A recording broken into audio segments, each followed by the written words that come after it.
हरे कृष्ण।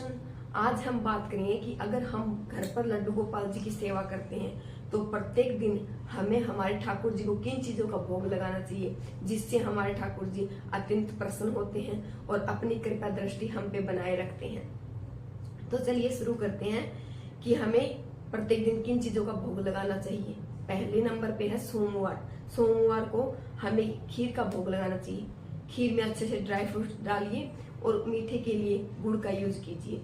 अगर हम गुड़ से बनी हुई खीर हमारे ठाकुर जी को भोग में लगाते हैं तो हमारे ठाकुर जी अत्यंत प्रसन्न होते हैं।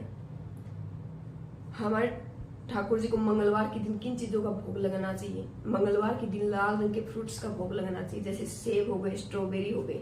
अगर हम मंगलवार के दिन लाल रंग के फ्रूट्स का भोग लगाते हैं तो हमारे ठाकुर जी अत्यंत प्रसन्न होते हैं। अब बुधवार के दिन हमारे ठाकुर जी को किन चीजों का भोग लगाना चाहिए। बुधवार के दिन शुद्ध और सात्विक तरीके से बनी हुई रोटी सब्जी का भोग लगना चाहिए, जिससे हमारे ठाकुर जी अत्यंत प्रसन्न होते हैं। गुरुवार यानी कि बृहस्पतिवार के दिन हमें ठाकुर जी को किन चीजों का भोग लगाना चाहिए। गुरुवार के दिन पीले रंग का भोग यानी कि केसर पेड़ा हो गया, बेसन के लड्डू हो गए। हम पीले रंग की मिठाई का भी भोग लगा सकते हैं जो हम घर पे बनाते हैं। घर पर बनी हुई होनी चाहिए, शुद्ध और सात्विक। अगर हम बृहस्पतिवार के दिन पीले रंग की मिठाई का भोग लगाते हैं तो हमारे ठाकुर जी अत्यंत प्रसन्न होते हैं। शुक्रवार के दिन हमारे ठाकुर जी को किन चीजों का भोग लगाना चाहिए। शुक्रवार के दिन हमारे ठाकुर जी को मक्खन और मिश्री का भोग लगना चाहिए। वैसे तो मक्खन और मिश्री हमारे ठाकुर जी के अत्यंत प्रिय भोग है, लेकिन जो मक्खन है वो घर पर बना हुआ होना चाहिए, शुद्ध तरीके से उसका भोग लगाएं।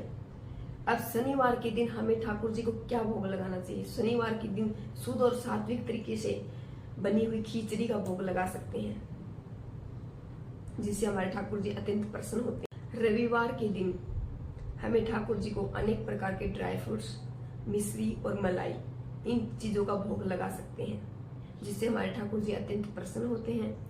और जब हम ठाकुर जी को सुबह सबसे पहले तो दूध का भोग लगाते हैं। दूध के भोग के बाद स्नान कराने के बाद जब हम सेकंड भोग लगाते हैं तब ये जो प्रत्येक दिन के जो भोग मैंने आपसे शेयर किए हैं वो भोग लगाइए। तो अगर वो भोग आप लगाते हैं तो हमारे ठाकुर जी अत्यंत प्रसन्न होते हैं और अपनी कृपा दृष्टि हम पे बनाए रखते हैं। बाकी तो 8 भोग लगते हैं कान्हा जी के, वो अलग अलग तरीके से आप लगा सकते हैं, लेकिन सेकंड भोग में यही ऐड कीजिए।